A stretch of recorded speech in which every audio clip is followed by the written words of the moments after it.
Nuestro invitado de hoy se llama Joaquín Salvador Lavado, pero mejor lo vamos a llamar como lo conocemos, Quino. Este mendocino, creador de la incomparable Mafalda, tiene una larga trayectoria en medios gráficos que será imposible resumir aquí. Podemos decir que publicó títulos como Bien, gracias, ¿y usted?, Gente en su sitio o ¿Quién anda ahí?, y que sus trabajos fueron traducidos a varios idiomas. Entre los homenajes y las distinciones recibidas están el Conex de Platino, el Premio de la Asociación Profesional de Ilustradores de Madrid y el Premio Quevedo de Humor Gráfico. En 1982, colegas de todo el mundo lo eligieron dibujante del año y presidió el jurado del Salón Internacional de Humorismo de Montreal. Señoras y señores, con nosotros, Quino.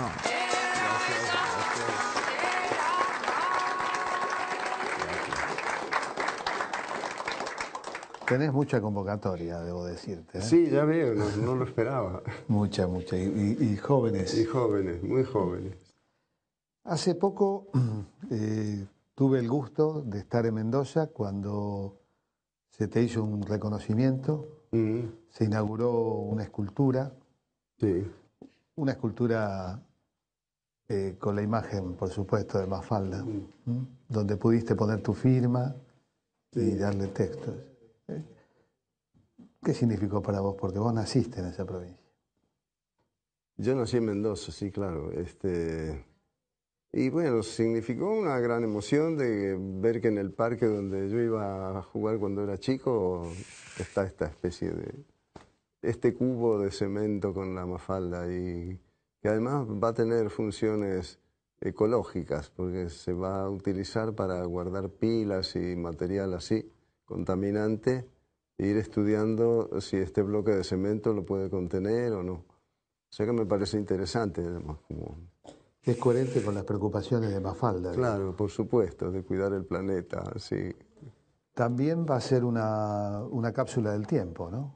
También, sí, creo que la van a abrir dentro de 50 años y va a haber, bueno, documentación de esta época, no sé, dentro de 50 años qué les parecerá. Y apelando precisamente a ese recuerdo tuyo con el parque, ¿cómo fue tu infancia en Mendoza? Mi infancia en Mendoza fue muy feliz porque vivía en esas casas típicas alargadas con fondo de tierra y ahí había muchas hormigas y bichitos y como yo era el menor de 3 hermanos y era bastante solitario para mis juegos, la pasaba muy bien, muy bien. Y luego, bueno, en Mendoza era una ciudad para criarse muy tranquilamente porque cuando yo era chico, yo empecé a ir al cine solo a los 8 años, porque pasaba un auto cada 45 minutos, una cosa así. Entonces era muy vivible.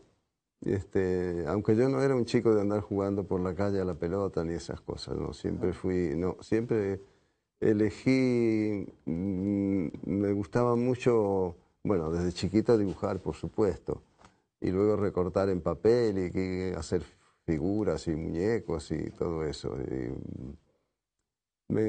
La pasé muy bien. ¿Y tu familia? Mi familia eran inmigrantes españoles, mi madre ama de casa, mi papá empleado de una tienda. Y bueno, como en mi familia había ido siempre gente que dibujara, tocara la guitarra, cantara, entonces no sonó raro que yo quisiera ser dibujante de humor, ¿no? Porque inclusive mi tío Joaquín, que era con el que yo me crié, era dibujante de publicidad y él dibujaba los avisos de los cines. Ajá. Así, los actores y todo eso. Entonces, para mi familia era muy normal ver que lo que dibujaba mi tío en la casa o en el periódico, en el diario Los Andes, luego saliera publicado en el diario. Entonces, nadie puso el grito en el cielo cuando yo dije, quiero ser dibujante de humor, ¿no?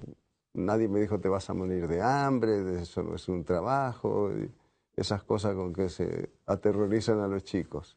Ahora, en Mendoza plantearse ser esa profesión no es una cosa sencilla, digamos. ¿Cómo se fue abriendo el camino para que pudieras ser dibujante? Mirá, bueno, yo estudié, cuando terminé la escuela primaria, estudié en Bellas Artes de la Universidad Nacional de Cuyo, 2 años. Cometí el grave error de creer que para esta profesión no hacía falta saber dibujar muy bien.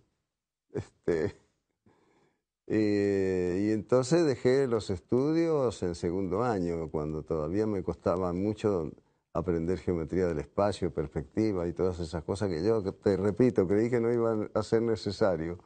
Pero después, cuando la primera vez que se me ocurrió una idea con una página, con una cancha de fútbol y la tuve que dibujar, fue un trabajo espantoso. Y no me salió bien tampoco. Pero son esas cosas que comete uno a esa edad, de creer que uno lo sabe todo a los 15 años y que no necesita de profesores ni de nadie que venga a enseñarte nada. Después uno aprende dándose golpes que no es así y que en la vida hay que estudiar y aprender y cuanto más uno aprenda y estudie, mejor la va a pasar. Leías historietas, obviamente. Obviamente, en mi casa se compraban 5 revistas de historieta por lo menos, que había muchas, no sé, yo siempre me planteo, en esa época o las revistas eran muy baratas o en casa, yo recuerdo mi padre para comprarse un traje tenía que pedirle la firma a algún amigo para un crédito a 10 cuotas, por ejemplo. Entonces, o la ropa era muy cara o las revistas eran muy baratas, no sé. Pero bueno, me atrajo mucho desde chiquito todo lo que fuera dibujo, el cine también me gustaba muchísimo, porque al fin de cuentas el cine es una historieta Tal cual. filmada, ¿no? Tal cual. Sí, la historieta es lo que se llama una storyboard. Un storyboard, claro, sí, sí, es lo que se dice. Yo siempre reconozco, yo hice cine, bueno, como cineasta reconozco que el punto de partida de la vocación está en la lectura de las historietas. Claro. Había incluso una que se llamaba Clásicos del Cine. Sí. ¿Te acordás? Sí, sí, me acuerdo. De las revistas mexicanas. Sí. Y las revistas salían los jueves en Buenos Aires, entonces en Mendoza. Pero los jueves era el día que llegaban las historietas, los nuevos números. En Mendoza yo no me acuerdo, la verdad. Posiblemente no. Porque además uno compraba el Villiquen, el Tony, el Titbis, el Gorrión. Había muchas revistas. Se hacía mucho humor, además. Se hacía mucho humor en las radios también. Y en el cine había bastantes películas argentinas que eran comedias muy buenas. Y hoy en día el humor en el cine ha desaparecido prácticamente. Sí, en el cine argentino es escaso, es cierto. Sí. Una digresión, cuando hablas de los créditos y las dificultades crediticias de tu padre, me acuerdo del papá de Mafalda, ¿no? Claro, claro, de ahí viene, de ahí viene. De ahí viene. Hay muchas cosas de Mafalda que vienen de vos, algunos de los personajes varones, por ejemplo. Sí, de Felipe sí, mucho. ¿Vos te identificás con Felipe? Sí, la timidez y las dificultades en el colegio y el tener miedo a no responder a la maestra como se debe, todo eso es muy autobiográfico. Ajá. ¿Y de Mafalda hay algo? No, de Mafalda en realidad es el personaje más fabricado de todo, porque yo no pensaba hacer una historieta. En realidad fue un encargo de una agencia de publicidad que querían hacer una campaña para electrodomésticos y se les había ocurrido crear una historieta y ofrecerla a los periódicos como si fuera una historieta, no como publicidad. Iba a ser publicidad indirecta de todas maneras. Pero los diarios dijeron que no, que eso era publicidad y que tenía que pagar. Y entonces quedó el proyecto parado ahí. Yo me quedé con 10 o 12 tiras de este personaje que había hecho en una familia, papá y mamá y esta nena. Y yo en esa época publicaba ya en muchas revistas de humor. Y entonces un amigo que era secretario de redacción de Primera Plana, que fue una revista... Sí, me acuerdo perfectamente, muy importante. Muy importante, sí, política, cultura, espectáculo, todo. Era muy buena. Entonces, este amigo me dijo si para ellos, para Primera Plana, además de las páginas de humor que yo hacía, tenía otra cosa distinta y les mostré esto y lo empezaron a publicar y me encontré con que me estaban publicando un personaje que yo todavía no conocía bien. Y esos 2 personajes, hasta que no lo elaborás 1 año por lo menos. ¿Vos eras preguntón como Mafalda en tu familia o la timidez se expandía? No, yo iba mucho a lo de mi abuelo, que tenía una colección que se llamaba El Tesoro de la Juventud, que era una colección educativa muy completa. Me acuerdo. Y yo iba a consultar mucho porque él tenía un rincón de las preguntas que uno se hacía, ¿no? Y de ahí estaban las respuestas, más o menos. Y eso me apasionaba muchísimo. Y entonces, bueno, las preguntas más que habré hecho las que preguntan todos los chicos, por supuesto, ¿no? Pero no he sido particularmente así un chico como Mafalda, de Ajá. perseguir a los padres para que le explicaran cosas. No, eso no. La historieta de aquel entonces, estamos hablando de los años 40, 50, la historieta es la historieta popular, la historieta de costumbres, de alguna manera, ¿no? De costumbres y de personajes con una sola característica, por lo general, ¿no? Estaba Don Fulgencio, que tenía el carácter infantil, Avivato, que era un tipo que se avivaba con los amigos y con todo el mundo. Langostino, Fulmine, todos tenían una característica así que los marcaba mucho. Cuando a mí me encargaron esta historieta para hacer publicidad, me pidieron que se pareciera a lo que en ese momento era un boom dentro de la historieta, que era Charlie Brown o Peanuts o como se Era llamara. la historieta norteamericana, europea. Sí, norteamericana. Norteamericana. Y que vino a romper mucho los moldes de esto de que los personajes de historieta tenían una sola característica. Estos chicos que había hecho este señor Schultz, tenían la característica de ser buenos, malos, envidiosos, torpes, agarrarse rabietas o enamorarse mucho de algo. Entonces yo, como esto fue realmente una novedad para la época, esta característica de tener múltiples facetas, fue lo que adopté, lo tomé como mi maestro en ese sentido. Trabajaste con Di Vito. Trabajé con Di Vito, Que sí. Di Vito era de alguna manera la figura máxima. Para mí sí, lo era. Sí. Mi aspiración máxima era llegar a ser ayudante de él, por ejemplo, de pasarle las cosas a tinta. Y en efecto, él me hacía llevar las cosas en lápiz, me las corregía y luego las pasaba yo a tinta, pero... ¿Cómo era el trabajo técnicamente? O sea, ¿cómo se concebía? Porque una historieta, vos lo dijiste, en el cine vos tenés imagen y texto. Sí. En algunas historietas es solamente imagen, el texto está en la imagen, que eso es una característica muy presente en todo lo que vos has hecho que no sea Mafalda. Claro, mi ideal hubiera sido hacer siempre historietas sin texto, ¿no? Pero claro, hay situaciones que es muy difícil explicarlas si no le agregas un texto. Pero, claro, yo vi mucho cine mudo de Chaplin y todo eso, y Buster Keaton. Y ahí, sin darme cuenta, estaba aprendiendo a dibujar humor mudo, claro. Y una riqueza de expresiones también, que a mí se me quedó pegada desde chico también. En fin, fue un momento para mí importantísimo en mi vida, porque yo, bueno, decía en mi casa que quería ser dibujante de historietas o no sabía muy bien qué, pero a los 14 años decidí que yo quería ser dibujante humorístico, ¿no? Y además en esa época había mucho intercambio interamericano de material, de revistas. Había revistas mexicanas, brasileras, venezolanas, norteamericanas. Chilenas muchas. también, Condorito. ¿Estaba ya de esa época o posterior? Sí, ya estaba.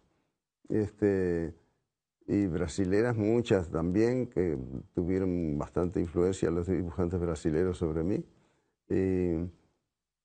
Entonces era muy lindo, porque luego eso se ha perdido. Hoy no llega cine, en la Argentina no llega cine casi de ningún país latinoamericano.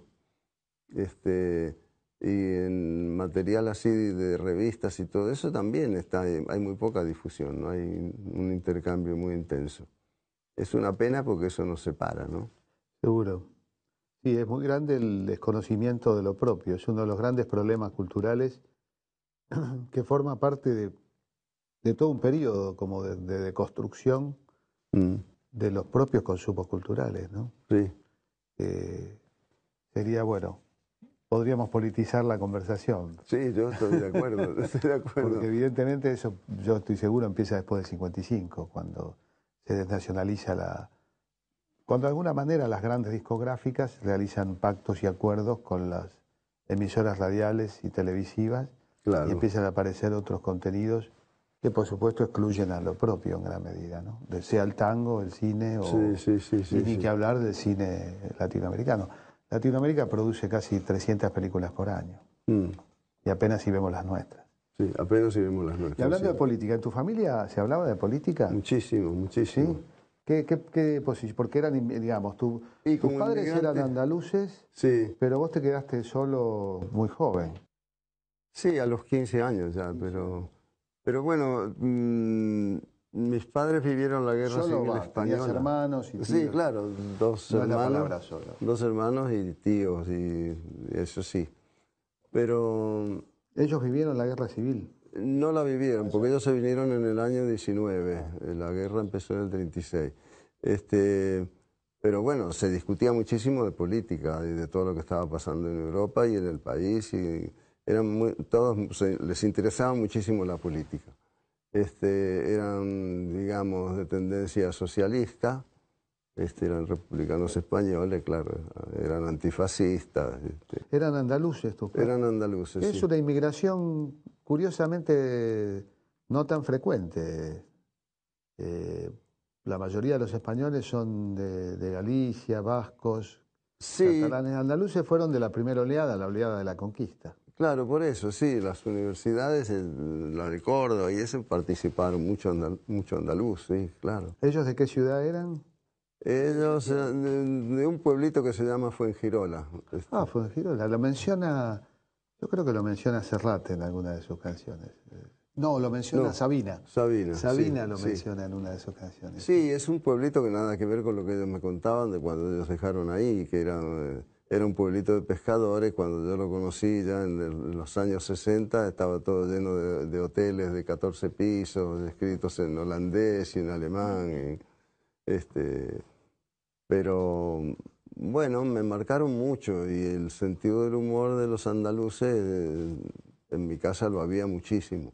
Mi abuela era muy graciosa, era comunista militante, y había muchas peleas porque mis padres comunistas no eran. Entonces ella venía a vender bonos del Partido Comunista a casa y se armaban unas discusiones. Sí, sí, sí. Lo contrario de la idea de una abuela conservadora, ¿no? Claro, claro, sí. Bueno, vamos a seguir hablando en el próximo bloque con Kino.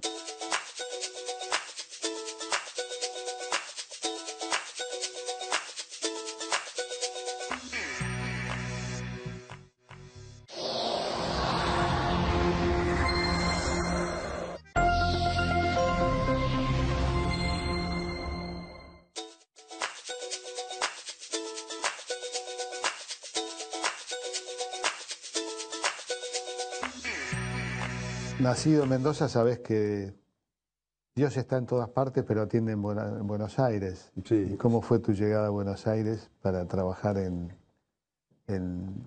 las primeras divisiones de la historia? Mira, fue muy difícil. Primero porque yo era la primera vez que salía de Mendoza. El choque con la gran ciudad fue muy violento.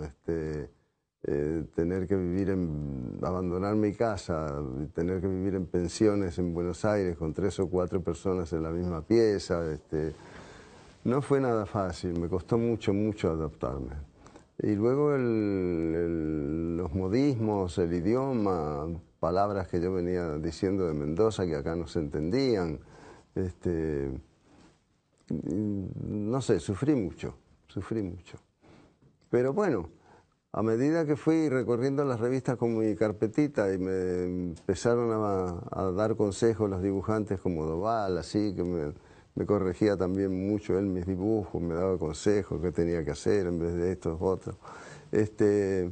Me fui metiendo de a poquito, y una vez que me empezaron a publicar ya los primeros dibujos en un semanario que era también de actualidad política, que se llamaba Esto Es, bueno, me fui metiendo de a poquito y me fui adaptando. Porque claro, el tango yo tampoco lo entendía al principio, no tenía la menor idea. Para mí la música era otra, ¿no? Las tonadas. Las tonadas, claro, las cuecas. Y tango escuchaba mucho por radio, pero no entendía las letras tampoco, claro. El lunfardo. No. Así que sí, fue un periodo duro, pero bueno, llevo ya 50 y pico de años viviendo en Buenos Aires, así que... Ajá. Sí, y de alguna manera tu Mafalda es sumamente porteña, ¿no? Uno no la imagina viviendo en otro lado. No, con un carácter muy universal, pero tiene como una identidad. Sí, pero yo la ubiqué en San Telmo porque era donde yo, la primera, cuando nos casamos con Alicia, teníamos un departamento muy chiquitito ahí en San Telmo, que en esa época era un barrio muy lindo, no estaba lleno de autopistas y cosas que se hicieron luego. Y el barrio era muy, muy barrio. Entonces, bueno, lo ubiqué ahí, el almacén de un Manolo y todo eso. Y si te fijas, las calles de donde está sentada Mafalda en el borde de la vereda y todo eso son muy de esa zona de San Telmo, ¿no? Con calles de adoquines. ¿Qué edad tenías cuando viniste a Buenos Aires? Yo en el primer intento tenía 18 años, vine, di una vuelta por las editoriales, estuve muy mala pata, no me publicaron nada, ni me dijeron que las ideas eran buenas, pero el dibujo todavía me faltaba mucho, así que me volví a Mendoza, hice el servicio militar, y cuando salí del servicio militar ya me vine más dispuesto a quedarme, con la ayuda de mi hermano mayor que me sostuvo muchísimo en ese sentido. Yo tenía 23 años. 23 años. Sí. ¿Conociste a Coppi, a Oski, a algunos de los historietistas también de vanguardia de aquel momento, no? Sí, el Coppi fue el más de vanguardia de todos, en realidad. Él era muy jovencito, tenía 17 o 18 años y salió con esta mujer sentada con un manejo de silencios y de espacios que hoy veo que Tute, por ejemplo, los tiene mucho en la realización de sus historietas. Esto de hablar. El Tute maneja muy bien esos espacios, los silencios en una historieta, que es difícil manejarlos bien, es como en el cine, ¿no? Manejar bien los silencios en el cine también es raro, es difícil. Pero no sé, la ciudad me impresionó mucho, la multivariedad porque claro, en Mendoza uno estaba acostumbrado a irse a la calle San Martín, pasear por ahí, y la gente se la encontraba 3 veces en el mismo día. Entonces, el conocer gente así de otras provincias y de otros países fue muy, muy enriquecedor, muy enriquecedor. Y Primera Plana estuviste un tiempo, después te tuviste que ir, te fuiste. ¿Por qué te fuiste de Primera Plana? De Primera Plana me fui porque a los 6 meses de estarme publicando la historieta, un diario de Bahía Blanca me escribió una carta pidiéndome la historieta para republicarla a ellos. Entonces yo fui muy contento a Primera Plana, que pedir los originales que les había dejado para después publicar los diarios de Bahía Blanca. Y me dijeron que no, que los originales no eran míos sino de ellos. Entonces, que era una idea bastante difundida en la época, te diré, ¿eh? Que las editoriales eran los dueños, claro. No se registraba además la obra, no registrabas vos los dibujos, ¿no? No, uno era un inexperto también, hasta que Miguel Brascó, como abogado, no nos ilustró a todos de los derechos que teníamos nosotros sobre nuestro propio material, que era para publicarlo una sola vez en una publicación y que el dueño de ese material era uno, no era la editorial. Pero esto fue una batalla que duró bastante y hasta no hace mucho había intentos de quedarse con el material de los dibujantes, de los autores, ¿va? Casualmente, tu primera edición de Mafalda se la dedicás a Miguel Brascó, ¿no? Sí, claro. Que le mandamos un saludo. Bueno, claro, por supuesto. No, es un hombre que nos ayudó muchísimo a todos. Y a Utant, le aclaramos, ustedes ni idea tienen quién es Utant. No, U Thant era el secretario general de las Naciones Unidas en los años de la guerra de Vietnam y eso. Y era un personaje con una importancia políticamente, tenía mucho peso. Hoy, lamentablemente, el secretario general de las Naciones Unidas no cuenta para nada, prácticamente, en política internacional. Acá esta dedicatoria está Mafalda, la mira con ironía y dice "Sas, la nota sentimental". Siempre Mafalda es como un distanciamiento, es como Mafalda es como la racionalidad, ¿no? Claro, sí, es una especie de actor al que yo he hecho mano. ¿Vos sos sentimental? Creo que sí, soy nostálgico más que sentimental, pero sí, bueno, todos los argentinos tenemos bastante de nostálgico y sentimentales. Si no es con el tango, es la tonada, si no con la baguala, si no con... Sí. Toda nuestra tradición cultural está atravesada por ese sentimiento de extrañamiento que tiene que ver con el origen, seguramente, ¿no? Sea el origen inmigratorio o el origen criollo originario. La historieta ha sido considerada por muchos como un género menor, y sin embargo es un género único en su tipo, que tiene caminos y formas de expresión imposibles en otros géneros. Y de alguna manera yo creo que vos y muchos otros historietistas han elevado el género a... El que contribuyó, perdón, mucho a elevarlo fue Umberto Eco, cuando le dio a la historieta una posición literaria, digamos, dentro de la cultura popular. Hasta entonces, sí, se la consideraba un arte menor. Pero bueno, cuando uno te ve a vos o ve a Caló y tantos otros, uno se da cuenta que es un género único que no se puede reemplazar, que no hay alternativa de reemplazarlo. Esa síntesis en un solo cuadro o en varios cuadros, Sí. ese principio, desarrollo y fin, que puede estar con un mensaje o no, con una ironía, con humor, con surrealista, con infinitas posibilidades. Lo Sí. ponen en un lugar único. Ahora vos pensás que hay una crisis del género. La crisis del género se está produciendo porque todavía no... la aparición del libro electrónico creó muchas expectativas. Y se pensó que iba a ser un boom, que enseguida el libro de papel iba a desaparecer.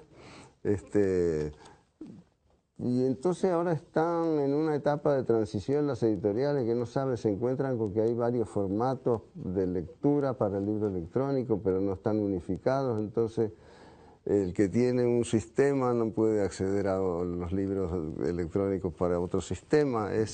Hay un poco de desorientación en este momento. Cuando uno ve tanto Mafalda como las otras formas de expresión que tenés en la historieta, lo primero que yo me pregunto es, esto es muy elaborado, o sea, hay una elaboración. Ahora, ¿cómo es el proceso de creatividad tuyo? ¿Cómo aparece la idea, la trabajás? ¿Te lleva mucho tiempo, te cuesta mucho, te cuesta poco? ¿Lo haces, estás dormido, semidormido, en alfa y te aparece una idea? ¿Cómo se da el proceso? Se da todo lo que acabas de decir, todo eso. Eso demuestra que no soy periodista, porque ni es periodista de... No, porque lo de cuando uno está medio dormido también. Yo siempre me fui a la cama con un blog y un lápiz al lado de la mesita de luz, porque se te empezaban a ocurrir ideas que a lo mejor te servían, te parecían muy buenas. A la mañana siguiente las leías y no eran nada buenas. Y luego el proceso de... Freud decía que en este proceso creativo es como pretender irse a la cama y saber con qué uno va a soñar. Uno no sabe con qué va a soñar.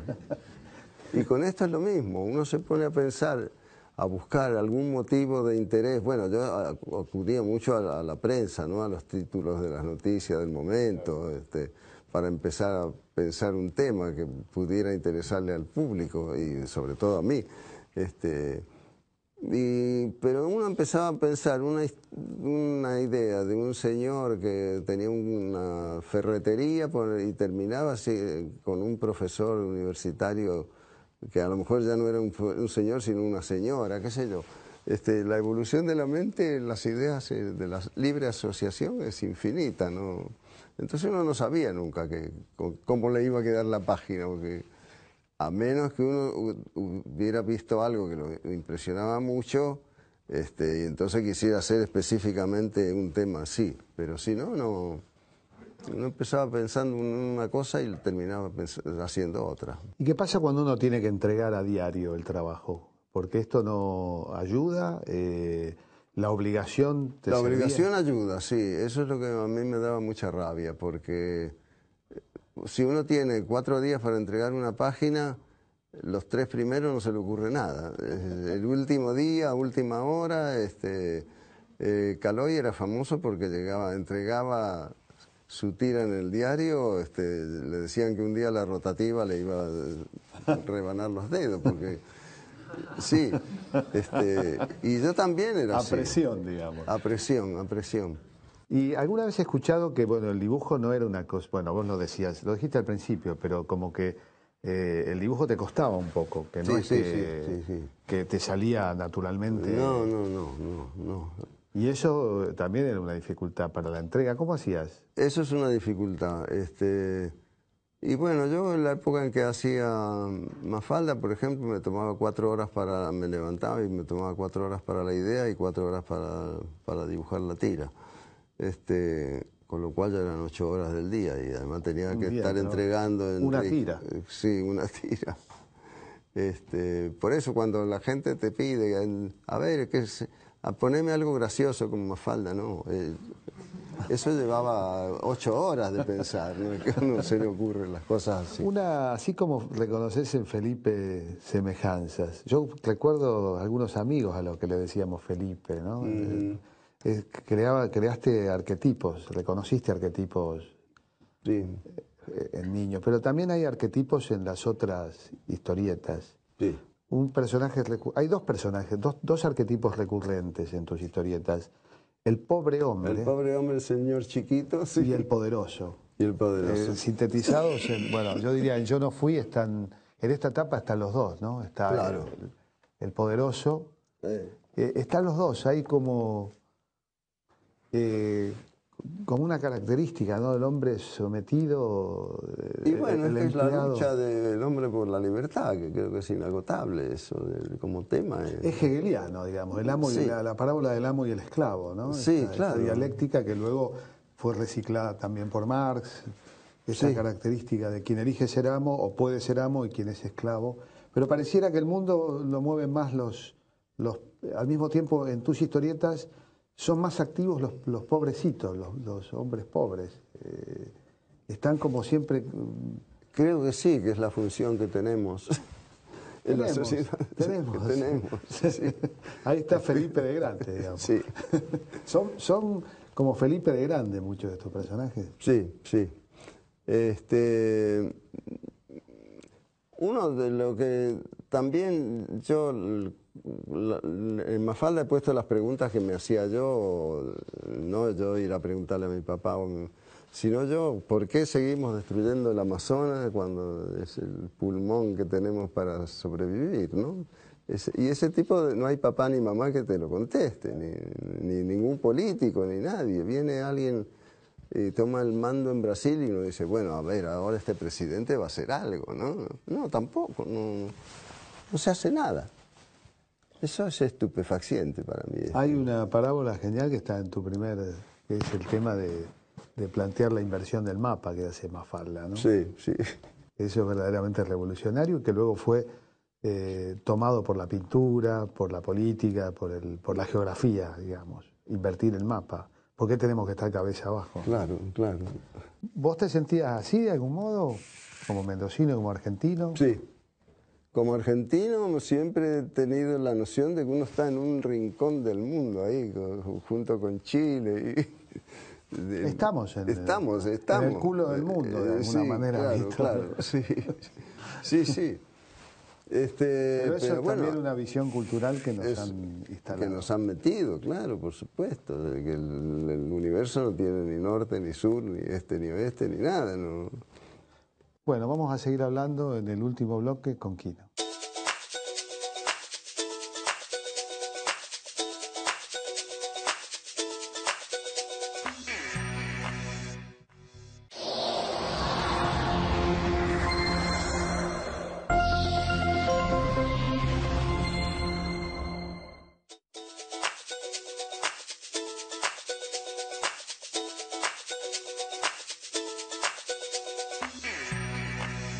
Tu trabajo, bueno, atraviesa periodos muy cambiantes de la Argentina reciente y no tan reciente. Sí.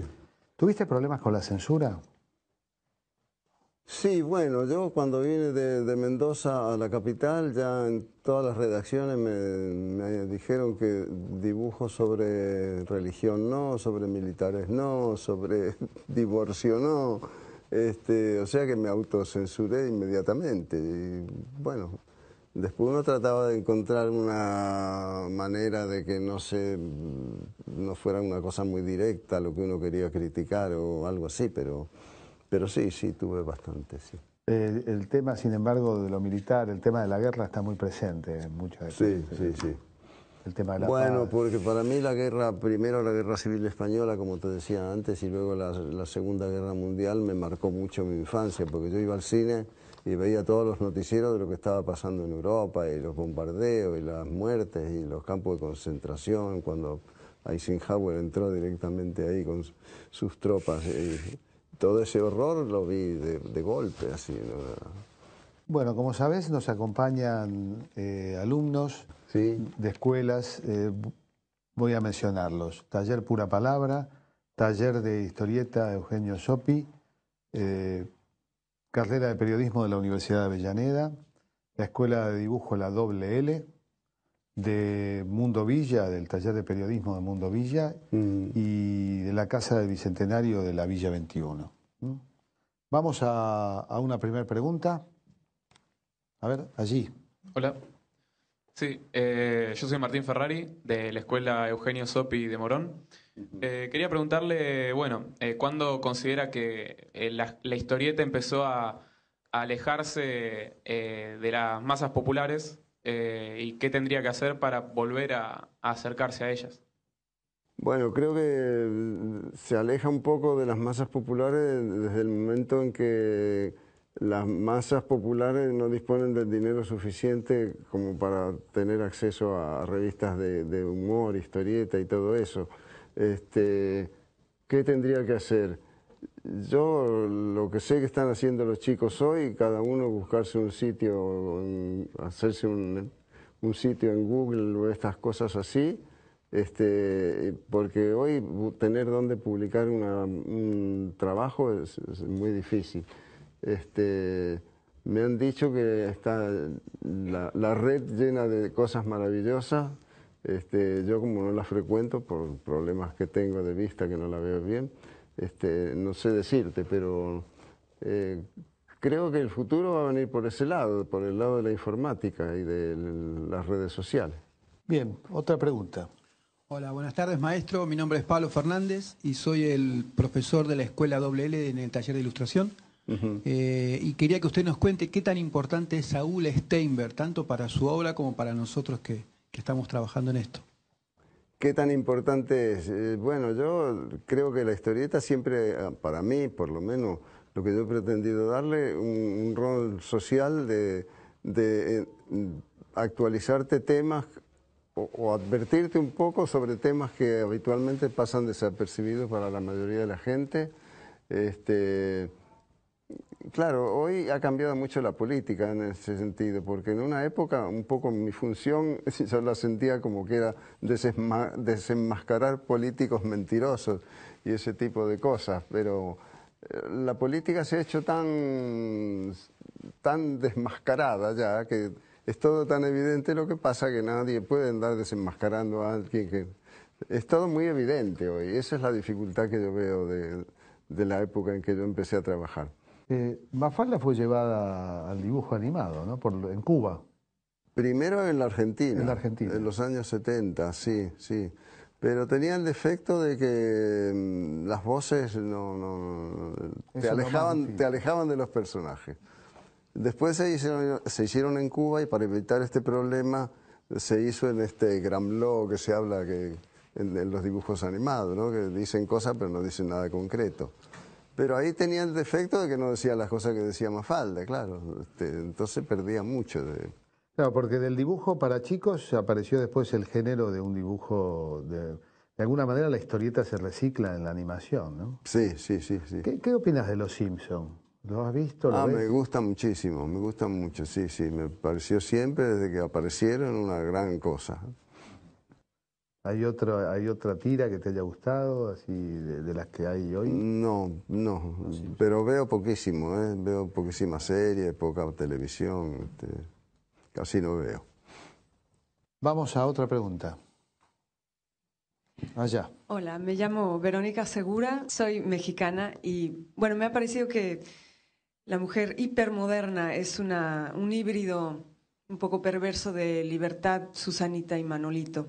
Le quiero preguntar a usted, maestro, si fuera a crear una tira en donde el personaje principal fuera una mujer moderna, posmoderna o como se llame, de mediana edad, ¿qué características le daría a esta mujer?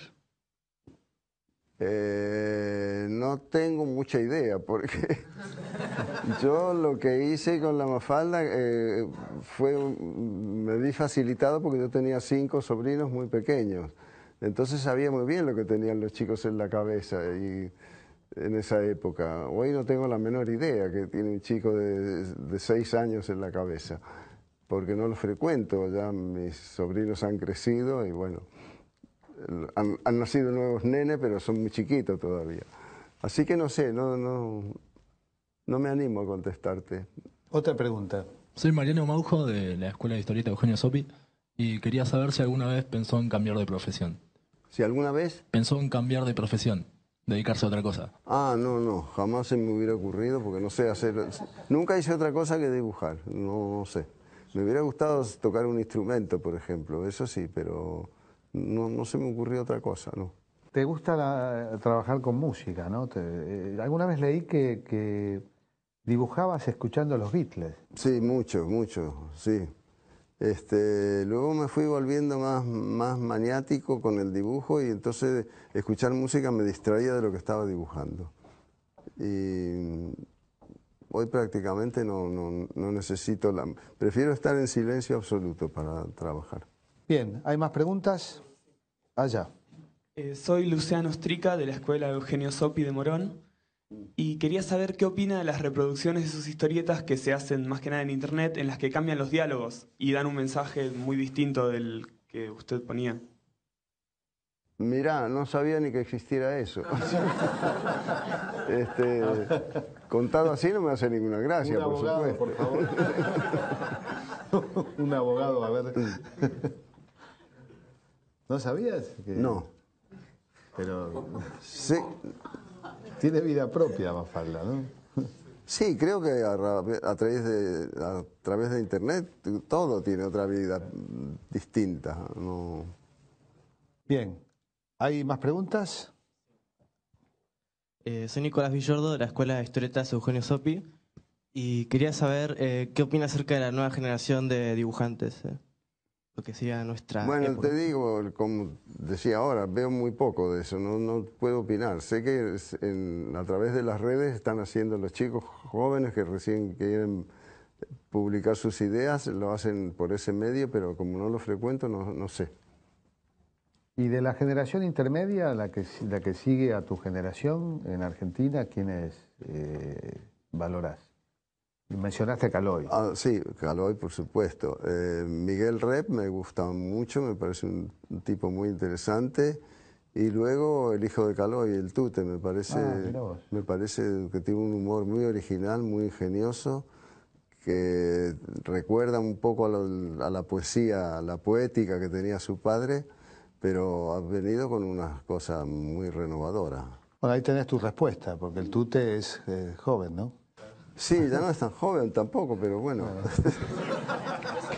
¿Qué nos queda entonces? ¿Qué nos queda? Claro.